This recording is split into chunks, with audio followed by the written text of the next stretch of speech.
আমার প্রিয় শিক্ষার্থী বন্ধু, মাধ্যমিক 2026-এ তোমাদের প্রশ্নপত্রে 4-এর দাগে যে প্রশ্নগুলি থাকবে, অর্থাৎ 2 নাম্বারের যে সংক্ষিপ্ত প্রশ্ন, এই 2 নাম্বারের সংক্ষিপ্ত প্রশ্নগুলির জন্য আমি বলেছিলাম যে 50টি ইম্পর্টেন্ট সংক্ষিপ্ত প্রশ্ন তোমাদেরকে অবশ্যই করে প্র্যাকটিস করতে হবে। তো তার মধ্যে বন্ধু, আগের ভিডিওতে আমরা 1 থেকে 10 পর্যন্ত প্রশ্নগুলি এবং তার উত্তর জেনেছি। আজকের এই ভিডিওতে 11 থেকে 20 পর্যন্ত প্রশ্নগুলি এবং তার উত্তর আমরা জানব। তো বন্ধু, 11 দাগের প্রশ্নটিতে বলছে বার্ষিক 8.13% সরল সুদে 960 টাকার 1 বছর 3 মাসের সববৃদ্ধি মূল কত হবে নির্ণয় করো। তো বন্ধু, এক্ষেত্রে আমরা যে সূত্রটি ব্যবহার করব সেটা হচ্ছে সুদ ফার্স্ট ব্র্যাকেটে আই সমান হচ্ছে PRT/100। তো এখানে যেখানে হচ্ছে পিটা হচ্ছে আসল, আরটা হচ্ছে সুদের হার, টিটা হচ্ছে সময়। তো এখানে যে তথ্যগুলি আমাদেরকে দেওয়া আছে যে আসলটাকে আমরা পি দিয়ে চিহ্নিত করি, তাহলে আসল পি সমান হচ্ছে 960 টাকা। 960 টাকা। আচ্ছা, তারপরে হচ্ছে সুদের হার সেটাকে আমরা বড় হাতের আর দিয়ে চিহ্নিত করি, সেটা হচ্ছে 8.13%, অর্থাৎ 3 8 24 আর 1 25, তাহলে 25/3%। আচ্ছা, সময়টাকে আমরা টি দিয়ে চিহ্নিত করি, তো টি সমান হচ্ছে 1 বছর 3 মাস। 1 বছর 3 মাস। এখন 1 বছর 3 মাস মানে বন্ধু হচ্ছে 15 মাস, তাহলে হচ্ছে 15 মাস, কারণ 1 বছর মানে 12 মাস আর যোগ 3 মাস মানে 15 মাস। তাহলে এটাকে আমাদেরকে বছরে করে নিতে হবে, তাহলে হচ্ছে 15/12 বছর। মাসকে যদি আমরা 12 দিয়ে ভাগ করে দিই তাহলেই বছর চলে আসবে। কাটাকাটি যাবে 3 দিয়ে, 3 4 12, 5 3 15। তার মানে এখানে আমরা যে বছরটা পেলাম সেটা হচ্ছে 5/4 বছর। বেশ, এবার আমরা এই তথ্যগুলো এখানে বসিয়ে আমরা সুদটাকে বার করে নেব। তাহলে পি এর জায়গায় বসাবো 960, তাহলে হচ্ছে 960 ইন্টু আর মানে হচ্ছে 25/3, 25/3 ইন্টু টিটা হচ্ছে 5/4 বাই হচ্ছে 100। এত টাকা হচ্ছে সুদ। তাহলে এখন ভগ্নাংশের, এইটা হচ্ছে ভগ্নাংশ, যেহেতু নিচে 100 আছে, তো ভগ্নাংশের উপরে ভগ্নাংশ থাকলে এই নিচেরগুলো নিচে চলে আসবে। তাহলে ওপরটা হয়ে যাবে 960 গণিত 25 গণিত 5 বাই 100 গণিত 3 গণিত 4। এবার আমরা কাটাকাটি করে নেব। কাটাকাটি করব বলতে বন্ধু, 25 4 100, তাহলে 25কে কেটে দিলাম আর 100কে কেটে দিয়ে 4 লিখলাম। আচ্ছা, 4 দিয়ে 960কে কাটবে, তাহলে 4 দুগুণে হচ্ছে 8, হাতে থাকলো 1, 4 4 16, আর পাশে শূন্যটা বসে গেল। আবার 4 দিয়ে কাটবে, তাহলে হচ্ছে কাটলে হচ্ছে 4 6 24, অর্থাৎ 60 হলো। আবার 3 দিয়ে কাটবে, 3 দিয়ে কেটে গেলে হবে 20, তার মানে এখানে থাকলো 20 ইন্টু 5, তাহলে 5 20 হচ্ছে 100, অর্থাৎ 100। তাহলে আমরা সুদটা পেলাম হচ্ছে 100 টাকা। তাহলে এবার লিখব অতএব সবৃদ্ধি মূল বলতে বন্ধু সুদ যোগ আসল। আসলটা হচ্ছে 960 টাকা আর সুদটা আমরা পেলাম 100 টাকা। তাহলে 960 টাকা যোগ 100 টাকা মানে হচ্ছে 1060 টাকা। এটা হলো বন্ধু প্রথম প্রশ্নটি, অর্থাৎ 11 দাগের প্রশ্নটির উত্তর। বন্ধু, এবার 12 দাগের প্রশ্নটিতে বলছে একটি অংশীদারি ব্যবসায় ললিতা, দীপা এবং সঞ্চিতার মূলধনের অনুপাত 1/6:1/5:1/4। বছরের শেষে ব্যবসায় মোট লাভ 3700 টাকা হলে সঞ্চিতার লাভ কত? তো এই যে অনুপাতটা দেওয়া আছে এটা ভগ্নাংশে দেওয়া আছে, এটাকে প্রথমে আমাকে পূর্ণ সংখ্যায় আনতে হবে। বেশ, তাহলে আমরা প্রথমে লিখে নিচ্ছি যে ললিতা, দীপা ও সঞ্চিতার মূলধনের অনুপাত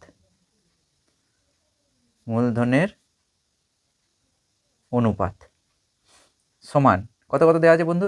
1/6:1/5:1/4। এখন এই ভগ্নাংশগুলির নিচেতে যে সংখ্যাগুলি আছে সেই সংখ্যাগুলির লসাগু আমাকে বার করতে হবে। তাহলে 6, 5 আর 4, এই তিনটে সংখ্যার লসাগু কত হবে? না, এই তিনটে সংখ্যার লসাগু একবার বার করে নিচ্ছি বন্ধু আমরা, যে 6, 5 আর 4। তাহলে প্রথমত 2 দিয়ে যদি আমি দিই 3 দুগুণে 6, 5টা নেমে গেল, 2 দুগুণে 4 আর যাবে না। তাহলে 3 দুগুণে 6, 5 6 30, 30 দুগুণে 60। তাহলে লসাগু হলো 60। তাহলে প্রত্যেকটা সংখ্যাকে আমরা 60 দিয়ে গুণ করে দেব।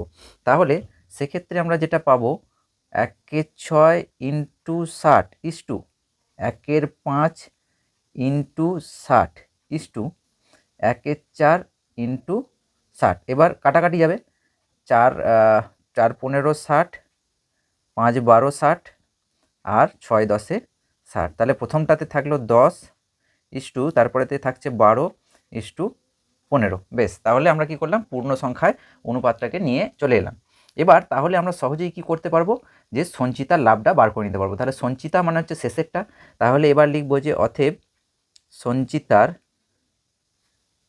সঞ্চিতার লাভ সমান হচ্ছে মোট লাভ, অর্থাৎ হচ্ছে 3700 ইন্টু সঞ্চিতা হচ্ছে শেষেরটা, তার মানে 15 বাই 3টের যোগফল। 3টের যোগফল মানে হচ্ছে 10 যোগ 12 যোগ 15। তাহলে 10 যোগ 12 যোগ 15 মানে হচ্ছে 37। তাহলে 3700 ইন্টু 15 বাই 37। তাহলে 37 আর 3700 কেটে গিয়ে হলো 100। তাহলে 100 ইন্টু 15 মানে হচ্ছে 1500, অর্থাৎ 1500 টাকা হচ্ছে সঞ্চিতার লাভ। এটা হলো 12 দাগের প্রশ্নটির উত্তর। বন্ধু, এবার আমরা জেনে নেব 13 দাগের প্রশ্নটি এবং তার উত্তর। 13 দাগের প্রশ্নটিতে বলছে যে কে এর মান কত হলে k x square plus 2x plus 8 সমান 0 দ্বিঘাত সমীকরণের একটি বীজ 2 হবে।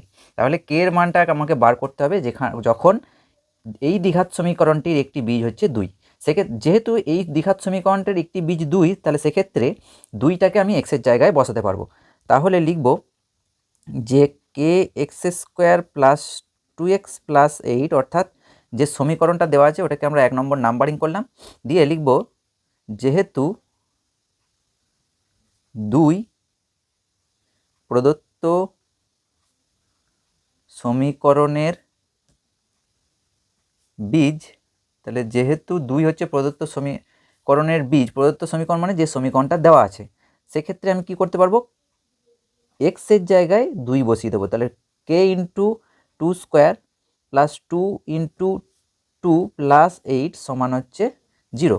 বেশ, তাহলে পরের লাইনে হবে বা 2 স্কোয়ার মানে 4, তাহলে এখানটা প্রথমটা হলো 4k প্লাস 4 প্লাস 8 সমান হচ্ছে 0। তাহলে এখান থেকে বন্ধু পাচ্ছি যে 4k প্লাস 12 সমান হলে 0। তো এখান থেকে আমরা লিখতে পারি যে 4k সমান 12টাকে ডান দিকে নিয়ে গেলে হবে -12। তাহলে এখান থেকে আমরা লিখতে পারবো যে কে সমান হচ্ছে -12/4। তাহলে 4 3 12, আর মাইনাসটা সামনে ছিল ওটা থেকে যাবে। তাহলে কে এর মান আমরা পেলাম কে সমান হচ্ছে -3। এটা বন্ধু 13 দাগের প্রশ্নটির উত্তর। এবার আমরা জেনে নেব 14 দাগের প্রশ্নটি। 14 দাগের প্রশ্নটিতে বলছে ত্রিভুজ এবিসি এর বিসি এর সমান্তরাল সরলরেখা এবি ও এসিকে যথাক্রমে পি ও কিউ বিন্দুতে ছেদ করেছে। বলে দেওয়া আছে এবি সমান 3PB হলে PQ ইস টু BC অনুপাতটি কত। এই অঙ্কটির জন্য প্রথমত আমাকে যেটা করতে হবে, একটা ছবি এঁকে নিতে হবে। কীরকম ধরনের বন্ধু, প্রথমে আমরা একটা ABC ত্রিভুজ এঁকে নিচ্ছি। তাহলে প্রথমে আমরা একটা ত্রিভুজ এঁকে দিলাম, এখানে নাম দিলাম ABC। আমাকে বলে দেওয়া আছে যে এবিসি ত্রিভুজের বিসি এর সমান্তরাল সরলরেখাংশ এবি ও এসিকে, বিসি এর সমান্তরাল সরলরেখাংশ এবি আর এসিকে পি ও কিউ বিন্দুতে ছেদ করেছে। তাহলে পি আর কিউ বিন্দুতে ছেদ করেছে, এমনভাবেই নেওয়া হয়েছে যাতে করে বিসি এর সমান্তরাল হয়। তাহলে আমি এখানে নাম দিলাম পি, এটা হচ্ছে কিউ। আর বলে দেওয়া আছে এবি সমান হচ্ছে 3PB, এই গোটাটা এইটার হচ্ছে 3 গুণ হলে PQ ইস টু বিসি এটা কত হবে। প্রথমত বন্ধু দেখো, এই যে দুটি ত্রিভুজ আমরা দেখতে পাচ্ছি ABC আর APQ, এই দুটি ত্রিভুজ হচ্ছে সদৃশ্য ত্রিভুজ। তাহলে প্রথমেই বন্ধু আমরা লিখে নেব যে ত্রিভুজ ABC ও ত্রিভুজ APQ সদৃশ্য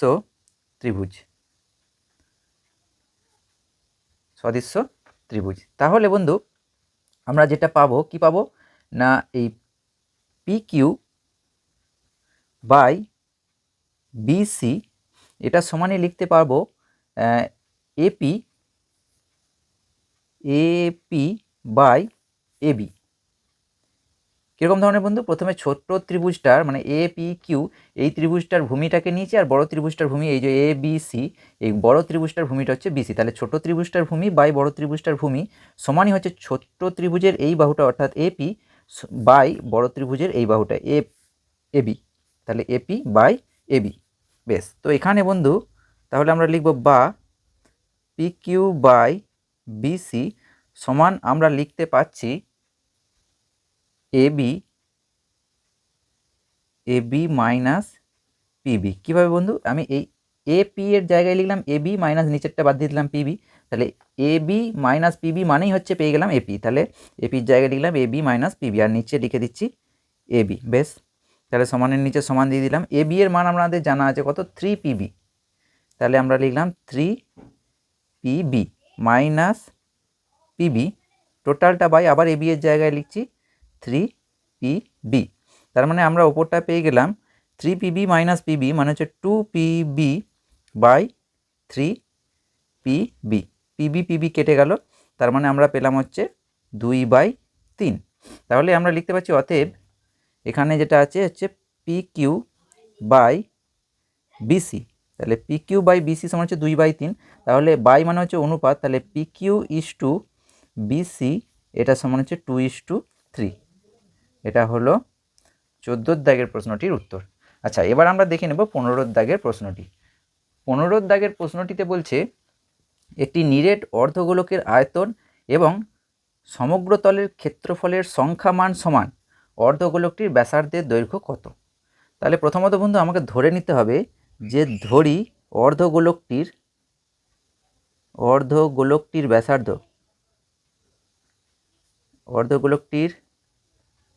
ব্যাসার্ধের দৈর্ঘ্য সমান হচ্ছে আর একক।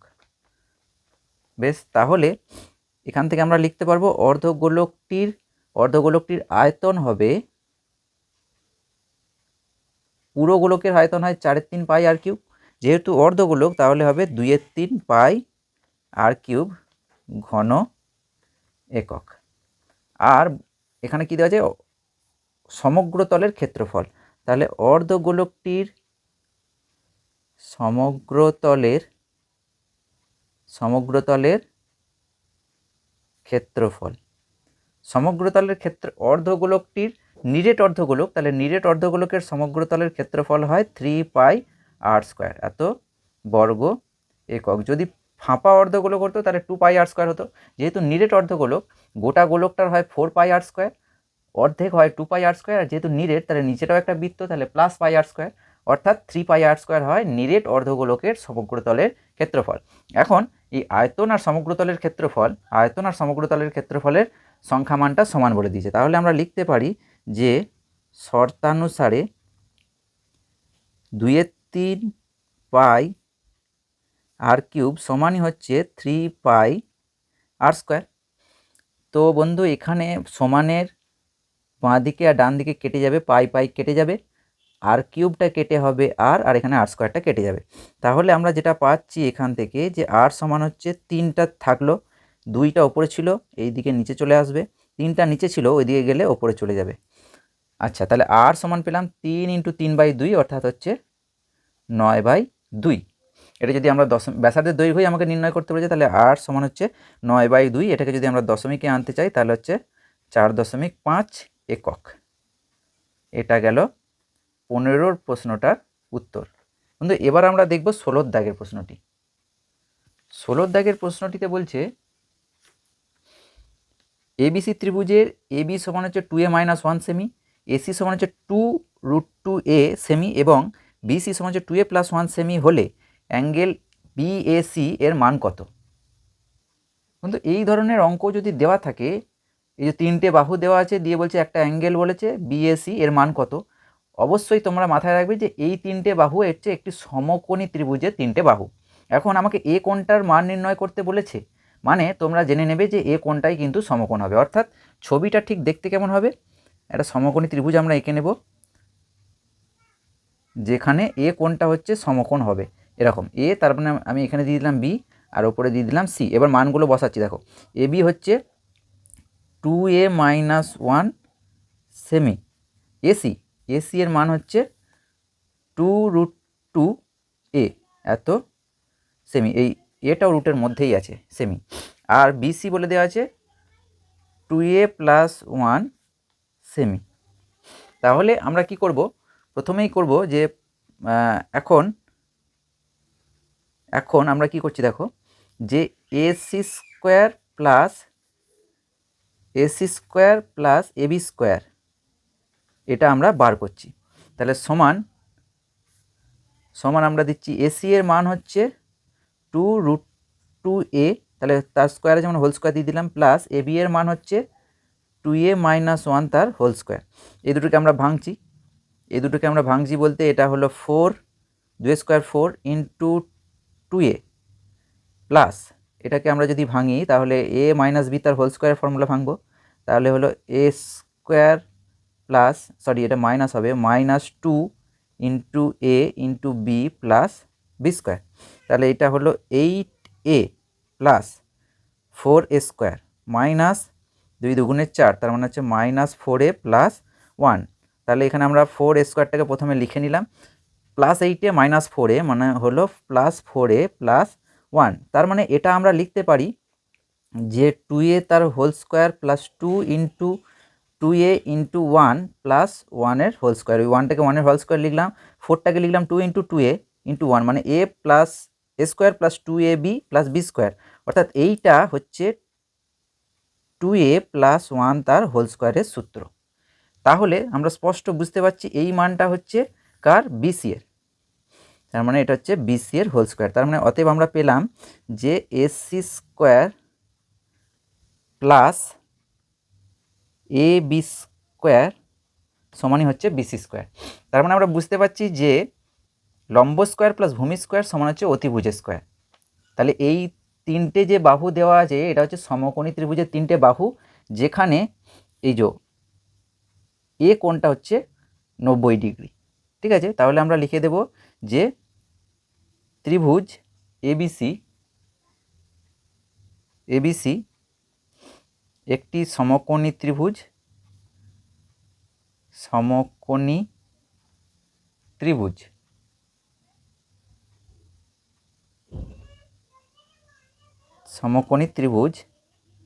যার এ কোণ সমকোণ। তাহলে আমরা লিখে দেবো অতএব অ্যাঙ্গেল বিএসি অর্থাৎ এ কোণটার মান হবে 90 ডিগ্রি। এটা হলো 16 দাগের প্রশ্নটির উত্তর। এবার আমরা জেনে নেব 17 দাগের প্রশ্নটি। 17 দাগের প্রশ্নটি দেবো যে দুটি লম্ববৃত্তাকার চোঙের উচ্চতার অনুপাত হচ্ছে 1:2 এবং ভূমির ব্যাসার্ধের অনুপাত হচ্ছে 3:4 হলে তাদের আয়তনের অনুপাত কত? তো বন্ধু, এই অঙ্কটির ক্ষেত্রে আমরা কি করব না, প্রথমে আমরা ধরে নেব যে উচ্চতার সাধারণ অনুপাত। তাহলে আমরা লিখব যে ধরি উচ্চতার সাধারণ অনুপাত। উচ্চতাটাকে আমরা এইচ দিয়ে চিহ্নিত করি, সেই জন্য আমরা ধরে নিলাম উচ্চতার সাধারণ অনুপাত হচ্ছে এইচ। যেহেতু আমরা উচ্চতার সাধারণ অনুপাতটাকে এইচ ধরেছি, তাহলে আমরা লিখতে পারবো যে অতএব লম্ববৃত্তাকার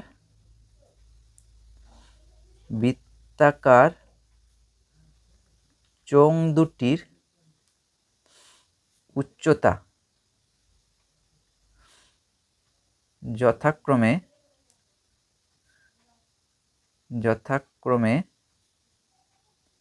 একটা হচ্ছে এইচ আর একটা হবে 2h একক। বেশ, ঠিক একই রকমভাবে ভূমির ব্যাসার্ধের অনুপাত দেওয়া আছে, তাহলে আমাদেরকে ব্যাসার্ধের সাধারণ অনুপাত ধরে নিতে হবে। তাহলে আবার লিখে নিচ্ছি যে ধরি ব্যাসার্ধের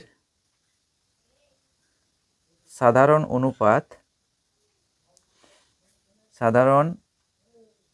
অনুপাত ব্যাসার্ধটাকে আমরা আর দিয়ে চিহ্নিত করি, তাহলে ব্যাসার্ধের সাধারণ অনুপাত হচ্ছে আর। তাহলে সেক্ষেত্রে আমরা লিখব অতএব লম্ববৃত্তাকার চোঙ দুটির চোঙ দুটির ব্যাসার্ধ যথাক্রমে কত হবে বন্ধু? একটা হচ্ছে 3r আর একটা হবে 4r।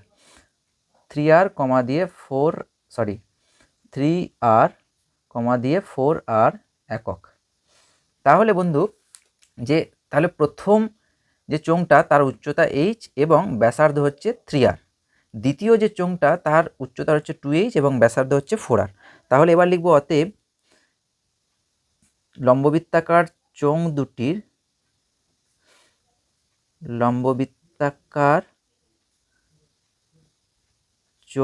দুটির আয়তনের অনুপাত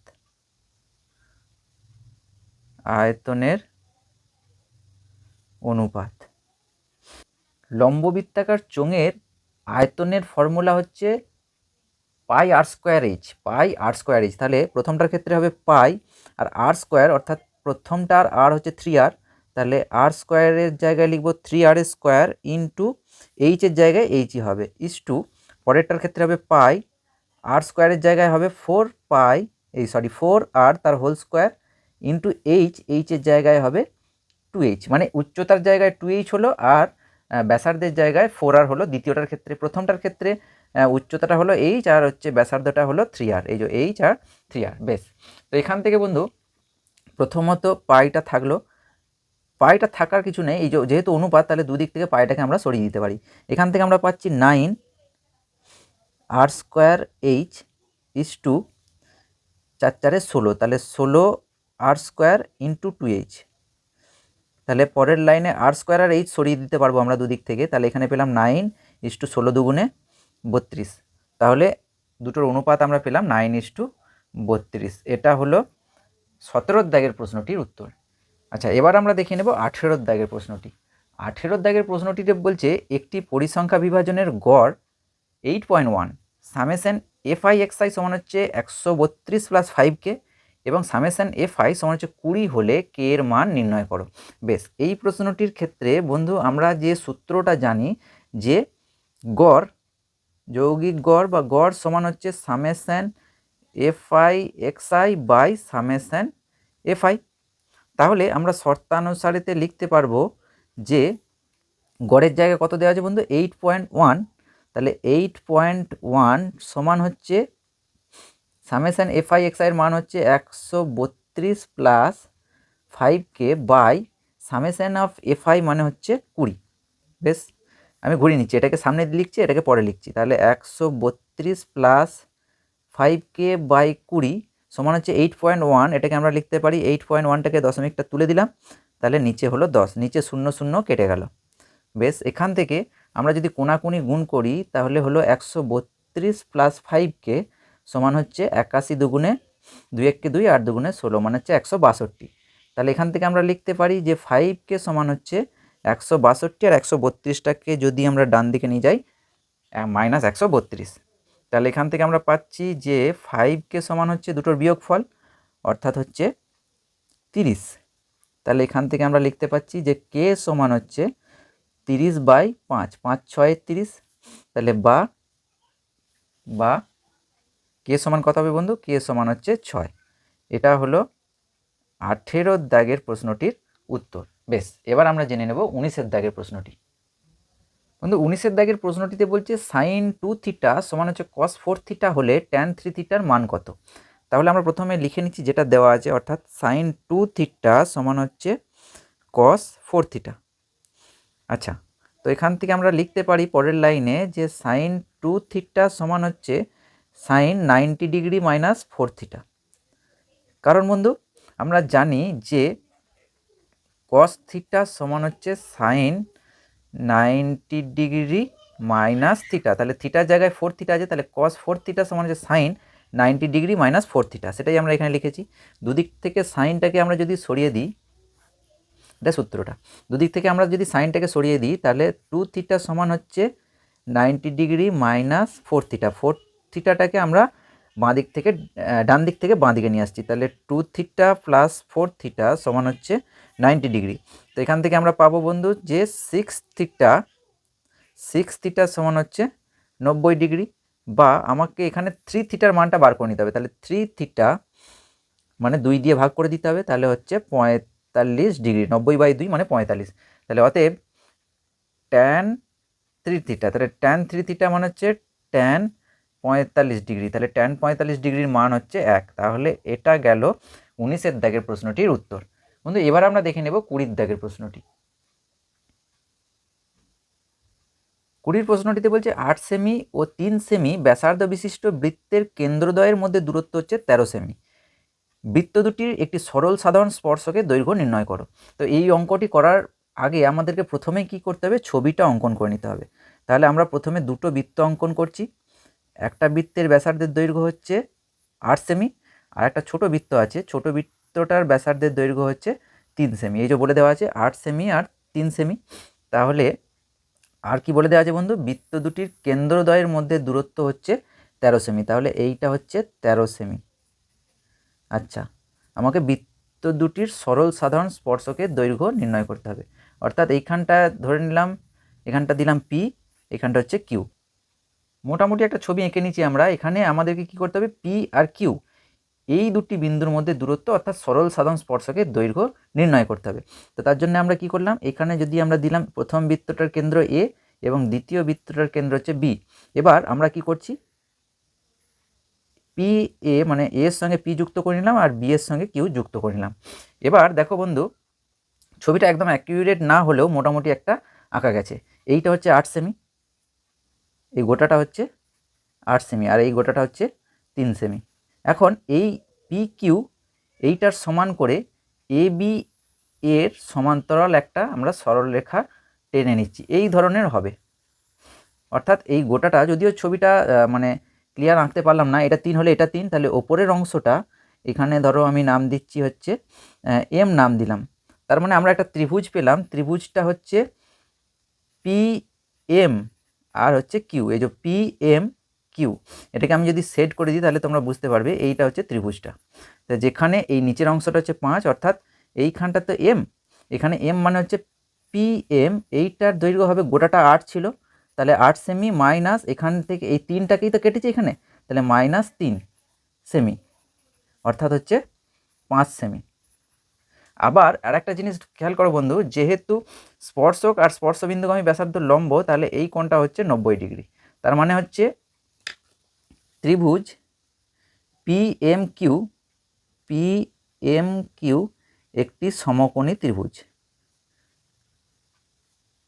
সমকোণী ত্রিভুজ।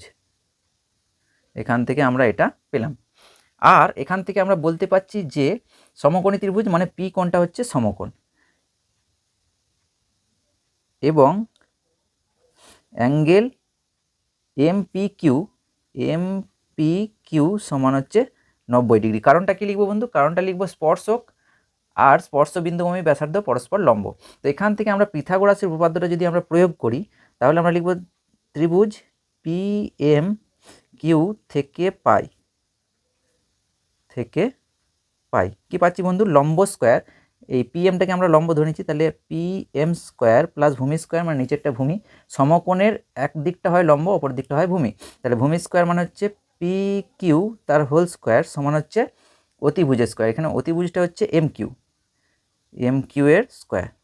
বেশ বন্ধু, পি এম এর মানটা আমরা বার করে রেখেছি কত, 5, তাহলে এখানে আমি লিখে দিলাম 5 স্কোয়ার। আর পি কিউ এর মানটা আমাকে নির্ণয় করতে হবে, তাহলে পি কিউই থাকলো, পি কিউ এর স্কোয়ার সমান হচ্ছে এম কিউ। এই যে এ বি এর দৈর্ঘ্য যা বন্ধু, এই দেখো এই দুটো বাহুর দৈর্ঘ্য একই হবে, কারণ হচ্ছে এইটার সমান করে কেটেছি, তো পি বি এর সমান করে এখানে আমরা কি করেছি, এ এমটাকে কেটেছি, তাহলে এই এম কিউ এইটার মান যা হবে এ বি এর মান তাই হবে। মানে এখানে এ বি সমানই হচ্ছে এম কিউ সমানই হচ্ছে 13 সেমি। তাহলে এখানে আমরা লিখে দিচ্ছি এম কিউ এর মান হচ্ছে 13, তাহলে 13 স্কোয়ার, বা এখান থেকে আমরা লিখতে পাচ্ছি যে পি কিউ এর হোল স্কোয়ার সমান হচ্ছে 13 স্কোয়ার, আর এদিকে 5 স্কোয়ারটা চলে গেল, তাহলে -5 স্কোয়ার। বা এখান থেকে আমরা লিখতে পাচ্ছি যে পি কিউ এর হোল স্কোয়ার 13 স্কোয়ার মানে হচ্ছে 169 মাইনাস 5 স্কোয়ার মানে হচ্ছে 25। বেশ, তো এখান থেকে আমরা বন্ধু লিখতে পাচ্ছি যে পি কিউ এর স্কোয়ার সমান হচ্ছে 144। তাহলে আমরা লিখতে পারবো, বা পি কিউ স্কোয়ার সমান হচ্ছে 144 মানে হচ্ছে 12 স্কোয়ার। তাহলে এখান থেকে আমরা বন্ধু পেয়ে যাচ্ছি যে পি কিউ সমান হচ্ছে 12। তাহলে আমরা লিখব অতএব বৃত্ত দুটির সরল সাধারণ স্পর্শকের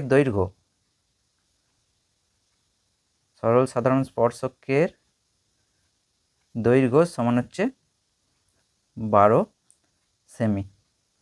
বন্ধু এটা গেল 20 দাগের প্রশ্নটির উত্তর।